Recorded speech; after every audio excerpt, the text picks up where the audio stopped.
మీరు లోకమునకు వెలుగే ఉన్నారని తండ్రి నువ్వు చెప్పావు. ఒక వెలుగుకరంగా బ్రతకటానికి అనేకుల జీవితాల్లో తండ్రి నీ కుమారుని వెలిగించడానికి నీ కృపను మెండుగా దయచేయమని ప్రార్థిస్తున్నాను తండ్రి. నీ ఆత్మ ద్వారా ఇక్కడ ఉన్న ప్రతి బిడ్డని తండ్రి, ప్రతి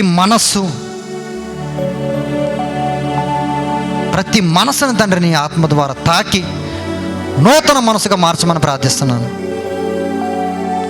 ప్రతి హృదయాన్ని తండ్రి బలపరచండి.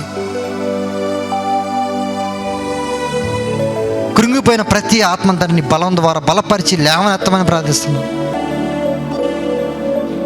సంపూర్ణంగా తండ్రి నీ ఆత్మకార్యం తండ్రి జరిగించమని నా ప్రభువుని యేసు నామములో అడిగి వేడుకొంచున్నాను తండ్రి. ఆమేన్.